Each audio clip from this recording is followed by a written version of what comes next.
เอาเบิ่งทุกคนสาวลาวหาอยู่หากินตามป่าตามดงเมื่อนี้ก็สิตามติดวิถีชีวิตน้องเป็นลูกคำพาคำพ่อขาดพ่อขาดแม่ทุกคนน้องก็หาอยู่หากินดำรงชีวิตนี้แหละพี่น้องเอ้ยหาเงินหาคำกับบ่เป็น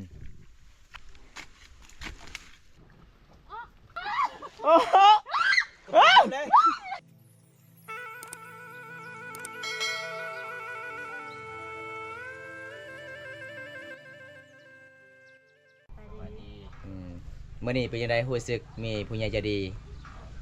พาเครื่องมาให้ทีมงานเราเป็นยังไงน้องดีใจบ่มียังแน่อยู่ในนี่บ่ฮู้เลยคันทาบ่ฮู้ก็คือให้น้องเปิดได้บ่เปิดได้ถ่ายเห็นหัวใจคือเอาไปเลยเปิดมึงดูหั่นเปิดแล้วเบิ่งน้องมียังแน่อยู่ในนี่เปิดจังได้จะว่าหวานใช่ไหมบอกตาค่อยมาตาจะได้พื้นนี่แหละเวลาเจ้าได้ผัวเจ้าต้องจับมือก้อนบนได้จุดมันบ่แบบนี้มีบวกเขาเนาะนั่นแหละเต้ยเละเต้ในคะแนนเปิดทางนี้อย่าเละเลยเปิดบอลตีดนี่มึงนึกถึงมือได้เลยมีถึงมือเมียว้าวรถผู้ชาวก็ตัดมือหายไปเนาะตัวเอามีดเอาโอ้สกอตมันเหนียวได้แนวดิสกอตโง่แต่ประเทศไทย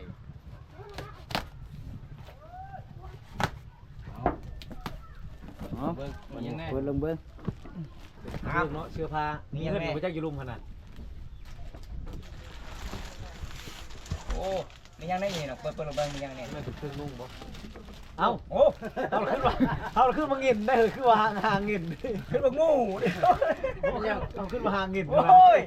ตกใจน้องเลยเยอะคนเนาะคนคือหางเงินถ้าว่าเงินจะอุ่นเลยจะเสียสบายไว้บัดนี้นะตู้ดีอยู่ตรงนี้โอ้ตัวบักง่ายกันนั่นใช้ได้บ่ใส่ได้งามเนาะเอาไปดีเห็นแล้วแต่นี่เอาอีกยังไงนะยังอีกนะเดี๋ยวเบิ้งแกเขาเห็นนะพอใจบ่รู้บ่พอใจคือเก้าเครื่องคือเก้าเสือคือเก้าโอ้ยยาวเลยจะนุ่งอันนี้ปานเกาหลีเลยสบายจะนุ่งนี่ปานเกาหลีงามแมนอุ่นแล้วบัดนี้อุ่นแล้วมียังอีกเรียกไปเสื้อเท่าไรค่าพันเลยเส้นงามเนาะนี่เนาะอันนี้นะน้อยๆนี่นะงามลายเกลือมียังนี่เกลือมันเป้งบอกอ่านบุรุษนะอันนี้ข้าเจ้าจะพูดจะทำเบิ่งบ่าวดงสวรรค์เด้ออาบน้ำสบู่อาบน้ำสบู่แพน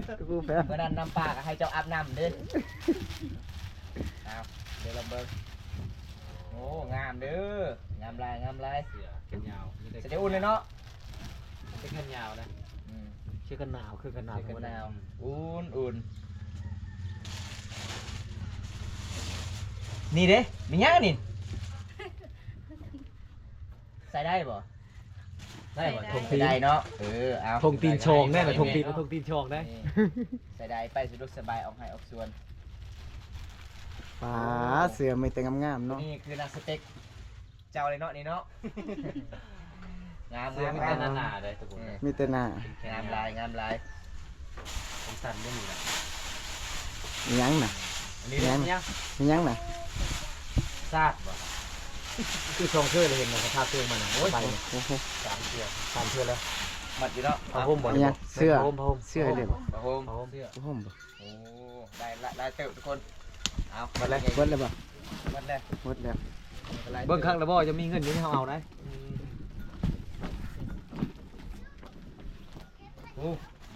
กันไล่เป็นเงินลาวเฮากะตก2 ล้านปลายได้ไหมเนี่ยเงินเฮามันเครื่องก็ได้เครื่องมันแพงเนาะบ้านเฮาเนาะขนาดฝากอันนี้ก็ตกหลักแสนเลย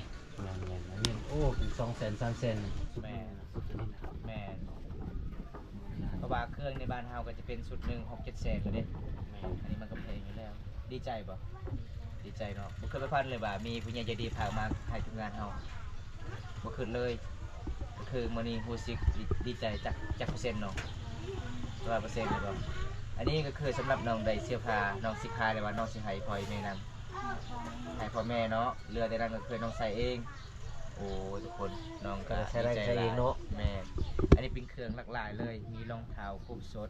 อันนี้สำหรับน้องไปไห้ไปสวนเด้อไปเฮ็ดสวนมันสำปะรังแม่น้องไปเที่ยวกับผู้บ่าวเด้อ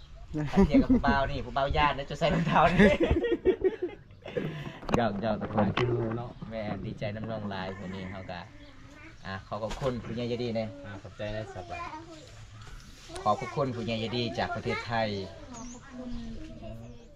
ที่สนับสนุนน้องมื้อนี้ขอให้อายุดีมีแห้งเด้อมื้อนี้น้องดีใจหลายและมีความสุขหลายมีเสื้อผ้านุ่งแลเด้อแต่นี่ต่อไปขอให้อายุดีมีแห้งเด้อขอให้ร่ำให้รวยนี่พี่น้องสาวกะเว้าภาษาลาวค่อยกิ้งปานใดเพราะว่าอีซีหลายๆคนถามว่าสาวไปนี่เว้าไทยได้บ่น้องว่าบ่เป็นเนาะขณะอีพ่อก็ยังบ่เป็นเพราะว่าสาวลาวแค่ชนบทชนลายเขาเจ้าก็บ่ได้เรียนหนังสือเลยทุกคนเลยวันนี้เฮาก็มาอวยพรแทนน้องวันนี้เฮาก็ดีใจนำน้องหลายแล้วก็ขอบคุณอีกทีนึงพี่ยายดีจากประเทศไทยที่เชื่อมั่นและมั่นใจทีมงานเฮามามื้อนี้4คนบ่าววงบ่าวเกวไลฟ์เคยตัวบ่าวดงสวรรค์แล้วก็บ่าวตา4คนเฮาบ่ทีมบ่ปากกันพี่น้องซอยกันไปสองประเทศบ่ว่าจะเป็นไกลทางใดเฮาก็ต้องเดินทางต่อต้องสู้เพื่อ FC ให้จุดใหม่ไปทางจุดฮอดพี่น้องเกินของน้องได้เอาจะได้เฮากะสินั่งเล่นเองกับน้องก่อนทำงานเฮาเนาะดูได้ก็มักแต่ว่าจะบ่เลือกเนาะว้าวทั้งไทยทั้งลาวทั้งลูกก็มักหมด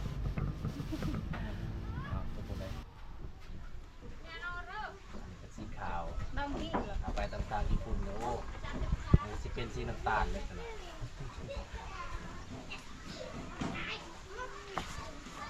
มีเกลือก็เป็นหนูบ่กินนี่นะใช่เกลือมีวันนี้เสด็จอุ่นเลยเนาะวันนี้เนาะบ้านหนาบ้านทุกทงเลยนะบ้านทุกเป็นหนูตัวนี้นะโลนึงแล้วเนาะ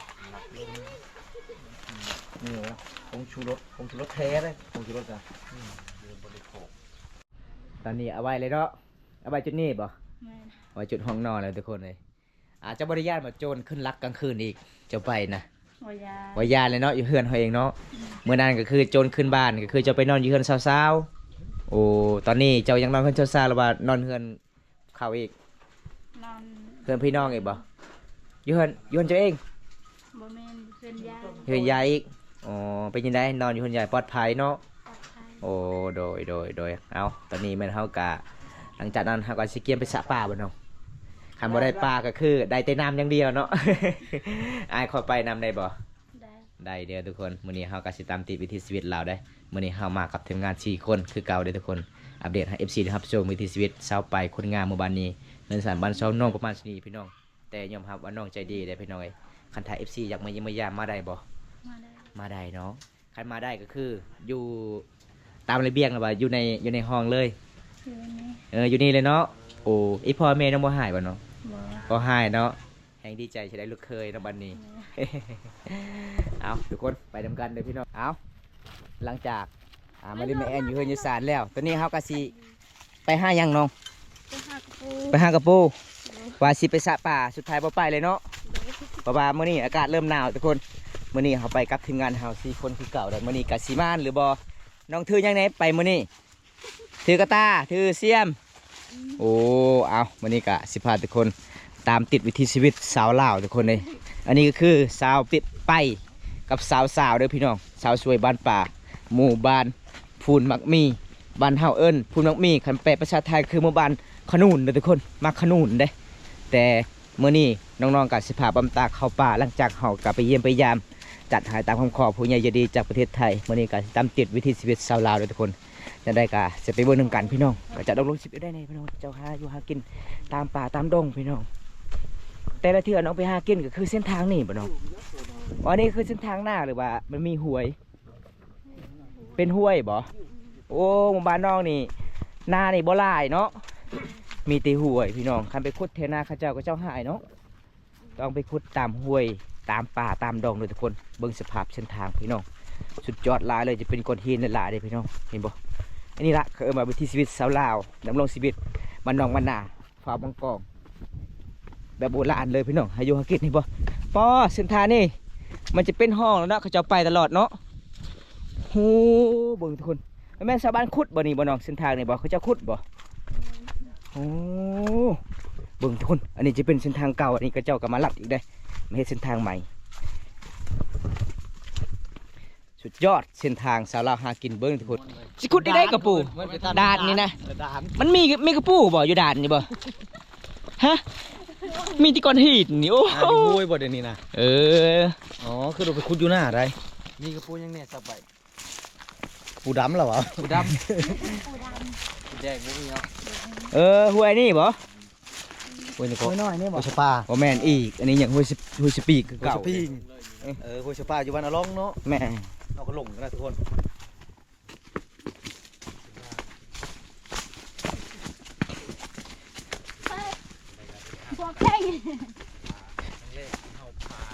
ห้วยนี่บ่บ่แม่นแม่นบ่ห้วยนี่บ่น้อง อยู่คุยคุณ โอ้โห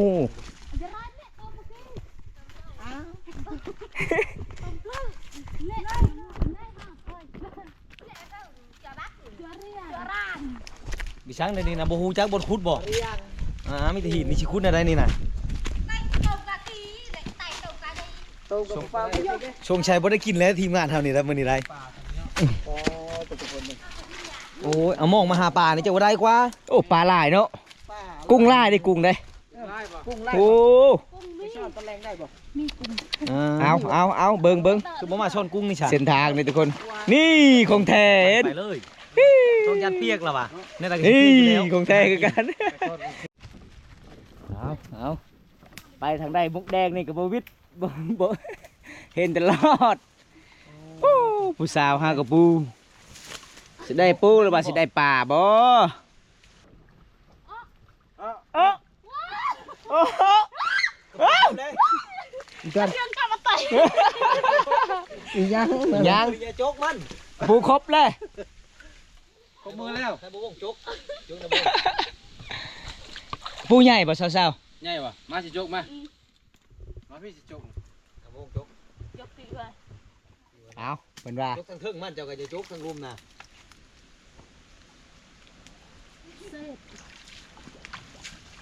เพิ่นจิบ่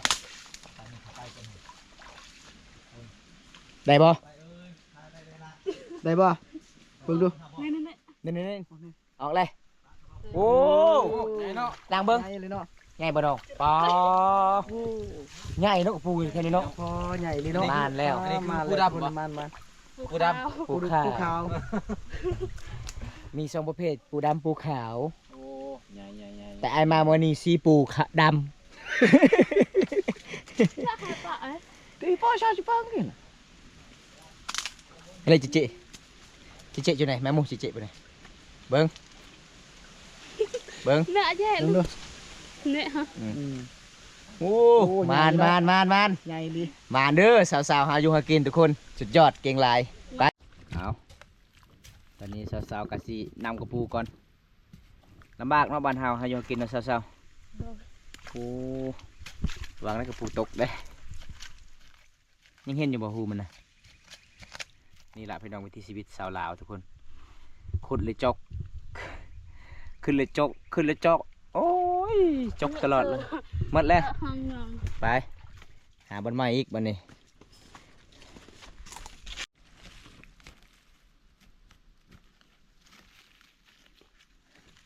ต้มไหนเบิ้ลเตียกาบ่ Nhâm nè แนนอันเตรียบอันแซงเชื่อฮะเด็ดเชื่อไปเบิ้งทุกคนสาวลาวหาอยู่หากินตามป่าตามดงเป็นหมู่บ้านนอกที่สุดกับตัวเมืองทุกคนเลยหากินแบบนี้เลยพี่น้องหาขุดกระปูบอหาขุดเขียดหาขุดกบหลังจากนั่งกับมะคายซื้อเกลือซื้อปิ้งนัวอันนี้เป็นสาวๆเลยเพิ่นบ่มีพ่อแม่เลยทุกคนเลยขาดพ่อขาดแม่แต่น้อยๆมื้อนี้มีสองสาวพาเฮาเข้าป่าหาอยู่หากินมื้อนี้ก็สิตามติดวิถีชีวิตน้องเป็นลูกคำพาคำพ่อขาดพ่อขาดแม่ทุกคนน้องก็หาอยู่หากินดำรงชีวิตแบบนี้แหละพี่น้องเอ้ยหาเงินหาคำกับบ่เป็น เห็นแล้วก็สงสารน้องลาเด้อ อันนี้มื้อนี้ก็สิมั่งกระปูหรือบ่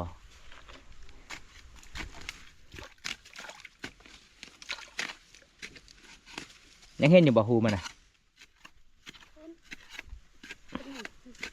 คันหูใหญ่ใหญ่คือกันเนาะหูน้อยน้อยคือกัน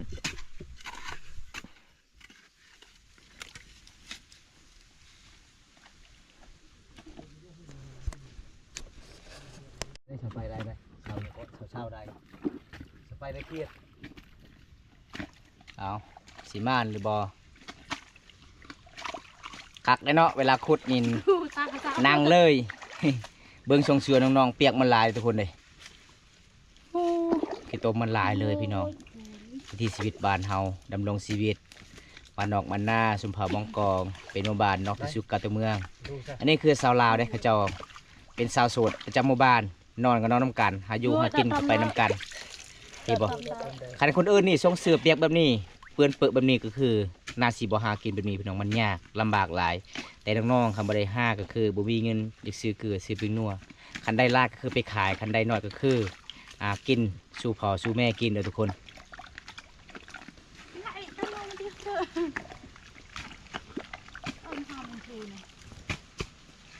น้ำมันยังนี่ก็เอิญนี่บ่ห้วยยังห้วยปลึกโอ้ห้วยปลึกเฉพาะน้องๆเปิ้นเปิดเลยเนาะ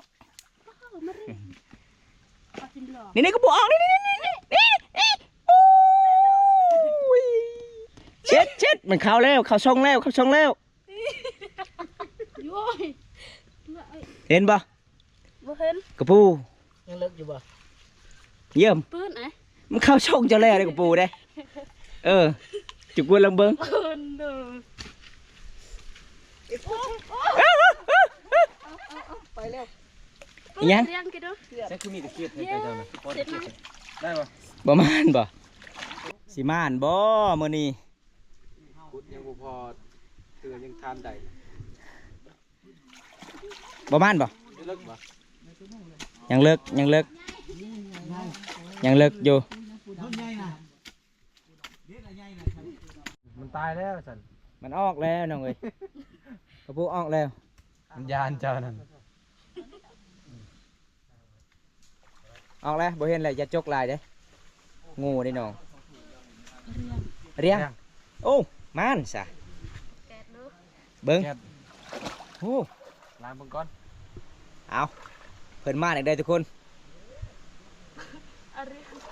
เบิ่ง ยัง โอ้ โอ้ ปูดำบ่ ผู้ดำไม่เลยนี่ โอ้มาน อันนี้คือลูกมันเนาะตัวใดก่อนอ่ะตัวแม่ เอาจะไปแกะออกตีมันขึ้นได้จังหน่อยนะบ่เศร้าเวลาน้องคุยกับปูนี่น้องเคยได้บ่เอียนบ่ บ่เคย บ่เคยโอ้คันเอียนออกจับไปเลยเนาะเอียนน้อยเอียนใหญ่จับไปเลย ไม่ย่านบ่เย็นนะ แซ่บบ่กินเอียนบ่ ปลาไหล บ่จักคันเอียนอีกโอ้ยสาว น้องเหรอ น้อง สาวบ่จักคันเอียนเนาะ องแม่ก็ ทำไมอย่าจกได้มันงูได้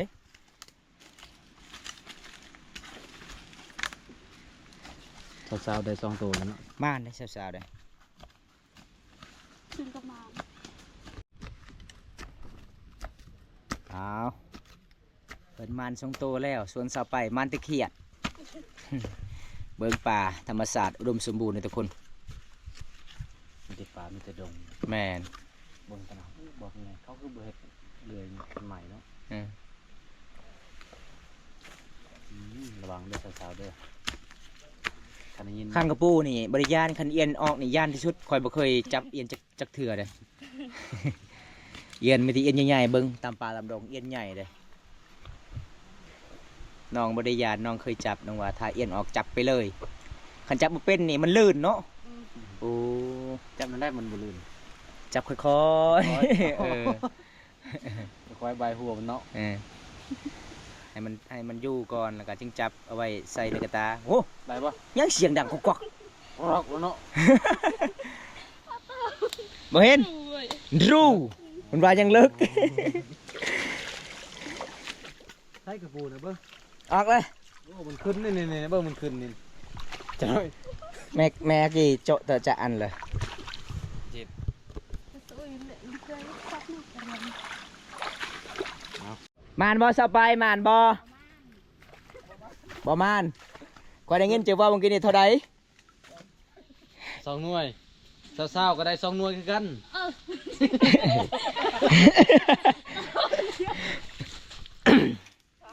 เอาไปเบิ่งสบายก่อนเป็นวัดได้2 หน่วยใส่2 หน่วยนี่สาวๆนี่กระปูนี่เห็นหูกระปูใส่2 หน่วย2 โตแล้ว ได้อีกแล้ว ขอเลยคิดว่า2 หน่วยอีหลีเพิ่นไว้เพิ่นได้ทุกคนเลย พูดเลยเรียงเลยรับเชื่อเลยสาว อ่ะบ่เห็นมันออกแล้วกระปูออกแล้ว มันตาบ่ใช่เลย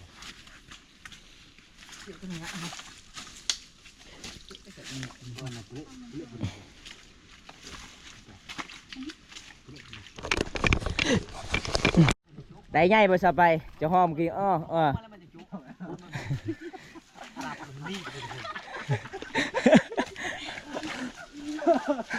อยู่กับปืนเลย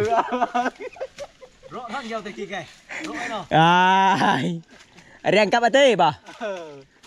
ปูกระปูครบมือแล้วบ่เอิ้นคอยมาซอยไม่ได้ห้องอย่างเดียวย างลงทงจิ้มหัวจิ้มปูเลยดีกว่าจิ้มมาได้กับข้อนเมื่อดงๆมาถอกเสดงกับปูโคงในมือ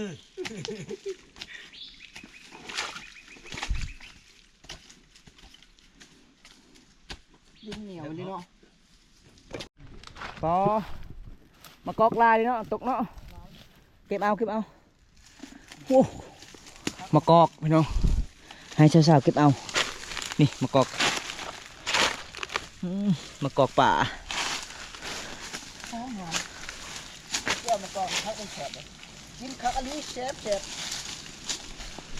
เอาหลังจากเฮาหาคุกปูบ่ได้เบิ้งสาวไปสาวม่านบ่โอ้มันแต่มากอง ตอนนี้เขาสิกลับบ้านเลยเด้อทุกคนแม่นครับแถวนี้ผมใส่สัญญาณเบอร์ละเก่าครับเบอร์ละเก่าใส่สัญญาณเน็ตไม่ได้เชื่อมกับไวไฟเด้อใส่สัญญาณใส่เบอร์เอาเป็นยังไงสัญญาณพับเจนอยู่บ่พี่น้องเฮาพังไทยที่เข้ามาติดตามชมมื้อนี้อันนี้เป็นยูป่าเลยทุกคนยูป่ายูดงเลยโอ้ยไกลที่สุดครับไกลที่สุดแต่หมู่บ้านเลยเส้นทางที่น้องไปหากินตามป่าตามดงมันแม่นบ่เส้นทางนั้นบ่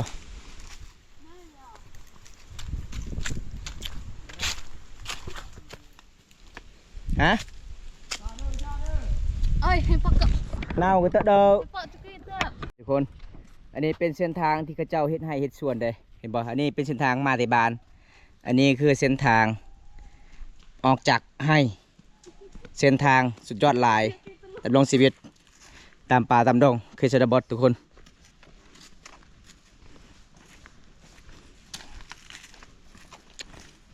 เอาสิกลับบ้านละพี่น้อง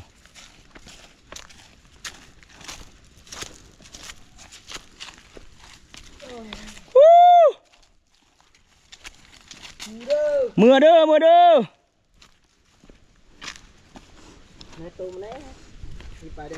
อืม ตัวมันเละ น้อยก็ให้ไปสอ